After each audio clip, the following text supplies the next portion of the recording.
여자는 남자의 의복을 입지 말 것이요 남자는 여자의 의복을 입지 말 것이라. 이같이 하는 자는 네 하나님 여호와께 가증한 자이니라. 길을 가다가 나무에나 땅에 있는 새의 보금자리에 새 새끼나 알이 있고 어미새가 그의 새끼나 알을 품은 것을 보거든 그 어미새와 새끼를 아울러 취하지 말고 어미는 반드시 놓아줄 것이요 새끼는 취하여도 되나니 그리하면 내가 복을 누리고 장수하리라. 네가 새 집을 지을 때에 지붕에 난간을 만들어 사람이 떨어지지 않게 하라. 그 피가 네 집에 돌아갈까 하노라. 네 포도원에 두 종자를 섞어 뿌리지 말라. 그리하면 네가 뿌린 씨의 열매와 포도원의 소산을 다 빼앗길까 하노라. 너는 소와 나귀를 결의하여 갈지 말며 양털과 배실로 섞어 짠 것을 입지 말지니라.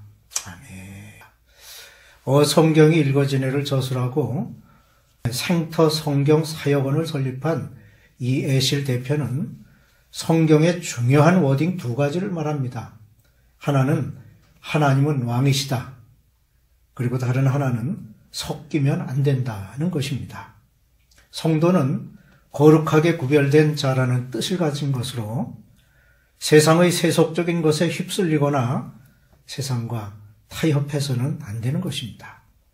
그래서 신약에서 예수님께서는 한 사람이 두 주인을 섬기지 못할 것이니 혹 이를 미워하고 저를 사랑하거나 혹 이를 중히 여기고 저를 경히 여김이라. 너희가 하나님과 재물을 겸하여 섬기지 못하느니라고 말씀하셨고 사도 바울은 고린도후서 6장 15절에서 그리스도와 벨리알이 어찌 조화되며 믿는 자와 믿지 않는 자가 어찌 상관하며 라는 말씀을 주고 있습니다.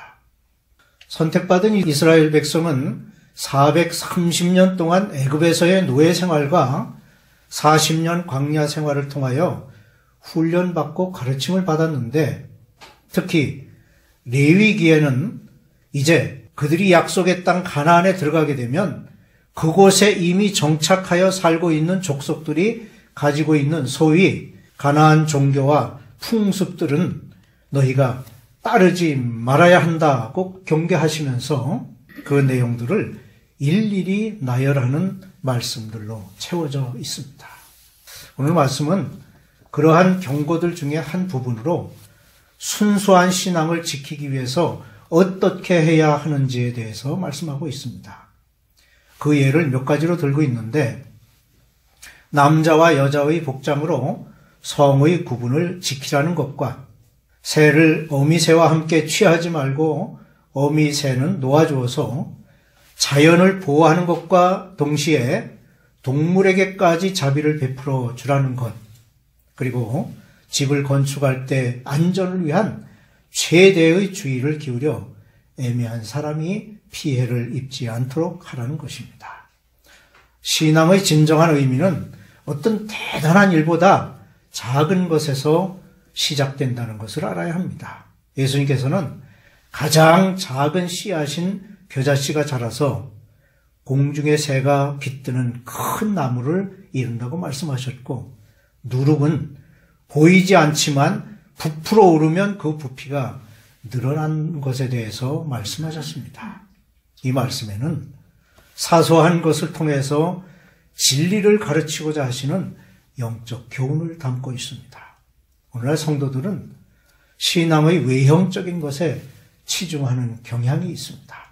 그래서 중요한 것이 무엇인지 본말이 바뀌는 경우가 많이 있는 것을 보게 됩니다. 본문 6, 7절에서 작은 새의 보금자리에 대해 설명하고 있는데 본문이 주는 영적 의미는 신앙의 순수성을 강조하는 말씀입니다. 이 말씀은 첫째로 작은 일에 충성하라는 것입니다. 6, 7절의 규례는 어미새와 새끼 또는 알을 동시에 잡지 말라는 내용이 담겨 있습니다. 즉 미물이라도 자비와 긍휼을 베풀면 자기 자신이 긍휼히 여김을 받는다는 사실입니다.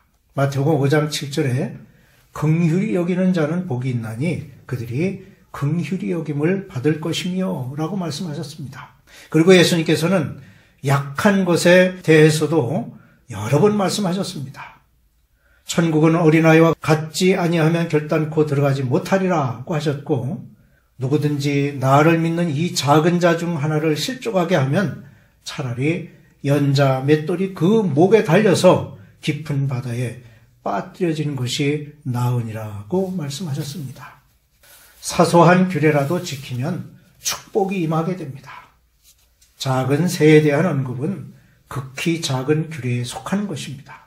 하지만 이 작은 규례에 순종하는 자에게 복과 장수의 은혜를 허락하셨습니다. 오늘 7절에 그리하면 네가 복을 누리고 장수하리라. 이 말씀은 십계명 제2계명에 나오는 나를 사랑하고 내 계명을 지키는 자에게는 천대까지 은혜를 베푸느니라는 내용이 적용된 것입니다. 또한 의를 존중하라고 하십니다.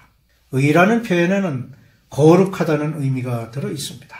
거룩의 의미는 소극적으로는 하나님을 거역하지 않는 것이며 적극적으로는 만물에 대해 하나님의 존재를 믿는 것입니다. 하나님을 경건하게 믿는다는 것은 사소한 일에도 최선을 다하는 것을 말합니다. 본문에서처럼 작은 새에 대한 규례는 가냘프고 애처로운 동물을 아름다운 시각으로 바라보는 마음을 가지라는 것입니다.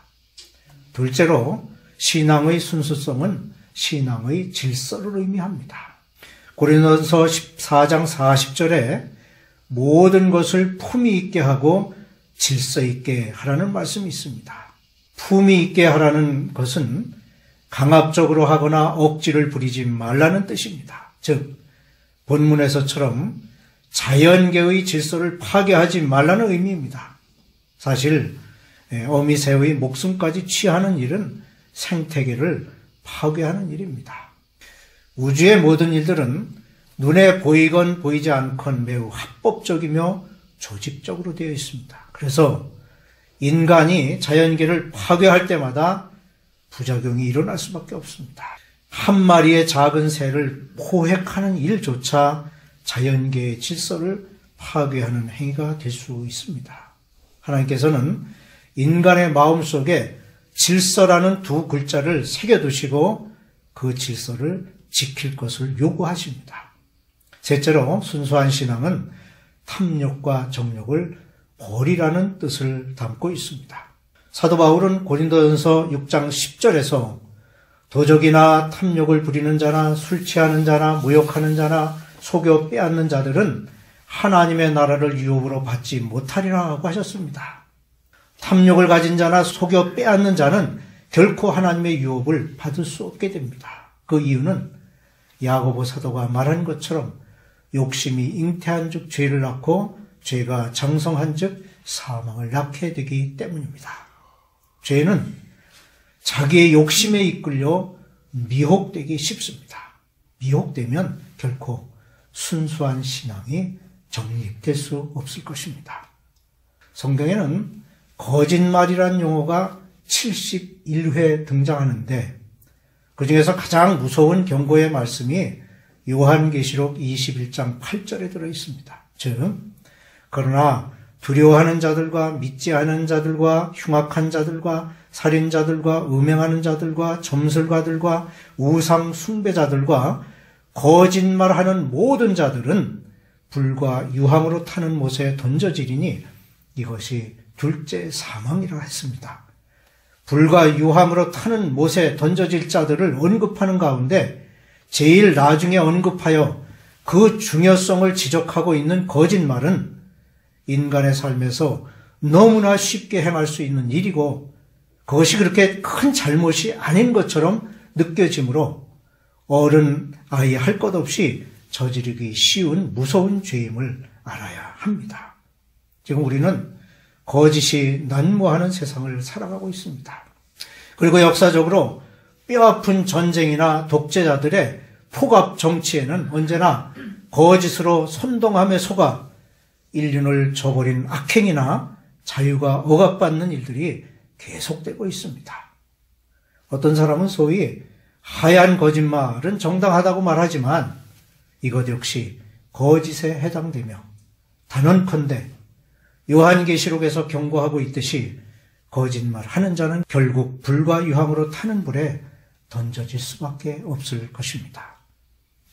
이어지는 말씀에는 순결성 보존에 관한 규례로서 한 밭에 두 종자의 씨를 뿌리든지 소나 나귀를 동시에 결의하여 사용하지 말라는 말씀과 두 가지의 직물을 사용하여 섞어 짠 의복을 입지 말 것을 명하십니다. 이는 하나님께서 창조하신 그대로 순수한 상태를 보존케 하도록 하는 것으로 이스라엘 민족에게 영적 성별을 가르치고자 하신 것입니다. 하나님께서 세상을 창조하실 때 인간을 가장 정교하고 아름답게 만드셨습니다. 그리고 무엇보다 그의 생기를 불어넣어 만드셨습니다. 하지만 인간의 타락으로 말미암아 영적이며 만물을 다스리는 자로서의 영광은 끝이 나고 말았습니다. 그럼에도 불구하고 하나님께서는 죄인된 인간을 사랑하셔서 다시 한 번 기회를 주셨습니다. 본문 9절로 12절의 말씀에서 제시하신 것은 각기 다른 세 가지 비유를 조화롭게 설명하고 있는 것인데 이 세 가지 비유는 성도로서 깨끗하고 경건하도록 인도하는 말씀입니다. 첫째 비유는 성도가 지켜야 할 신앙의 순결을 말합니다. 9절 말씀은 두 가지 종자에 대한 말씀으로 이것은 우상 숭배에 관한 배척을 의미합니다. 두 가지의 종자는 유일신에 대한 우상 숭배의 도전을 표현합니다. 성경은 하나만을 추구합니다. 즉 창조 이후 구원 사역을 이루시는 분은 오직 한 분 하나님이심을 말씀하고 있습니다. 이 유일신에 반대되는 이방신 숭배는 혼합주의입니다. 그래서 두 종자를 섞어 뿌리지 말라고 하신 것입니다. 물과 기름은 결코 섞일 수가 없습니다. 우리가 믿는 여호와 하나님은 몇천 년이 흘러도 변함없이 유일하신 분이십니다. 이방신을 섬기는 것이 잠시 동안 온 세계를 지배하는 듯 하지만 그것은 결코 길지 못합니다.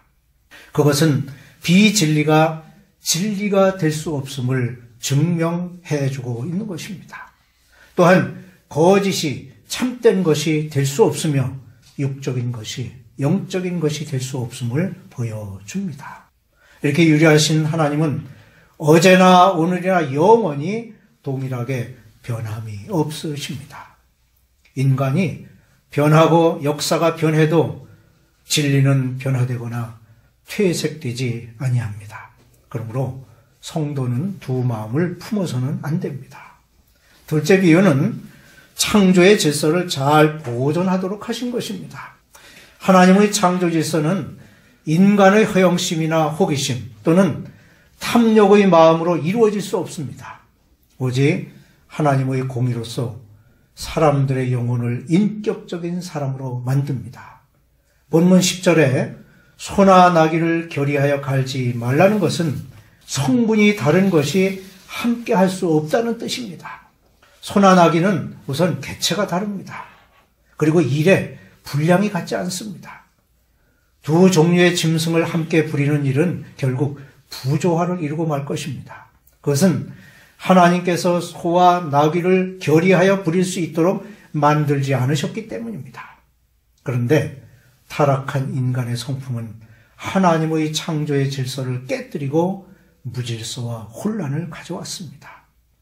그러므로 소중하게 주어진 창조의 질서를 보존하고 지키는 일은 곧 하나님의 뜻에 순종하는 일인 것입니다. 세 번째 비유는 하늘나라 백성이 입어야 할 옷을 성별하고 있습니다.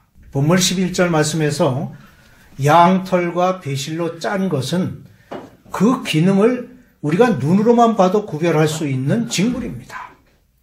각기 다른 사람이 입은 옷에는 그 옷마다의 특성이 있습니다. 울과 면이 같을 수 없습니다. 실크와 배가 같을 수 없습니다. 값으로 비교해도 다릅니다. 이것을 영적인 의미로 볼 때 성도가 입는 옷과 불신자가 입는 옷은 분명히 다름을 의미합니다. 가치관도 다르고 세계관도 다릅니다. 무엇보다 십자가를 보는 관점은 분명히 다른 것입니다. 따라서 진정한 그리스도인이 근본적으로 추구하는 것은 의와 영광의 면류관인 줄로 믿습니다. 성별된 성도들에게는 당연히 깨끗하고 거룩한 의복이 필요합니다. 이 모든 비유들은 상징적인 것입니다. 이 비유를 통해서 우리는 천국을 바라볼 수 있고 계시를 접할 수 있습니다. 성도는 구별된 사람들입니다. 그러므로 구별된 삶을 살아야 합니다. 겉모습이 달라야 하고 무엇보다도 내적으로 구별된 자의 모습을 갖추어야 합니다. 그때의 의인들은 자기 아버지 나라에서 해와 같이 빛나리라는 마태복음 13장 43절 말씀이 저와 여러분에게 임하게 되시기를 주님의 이름으로 축원합니다.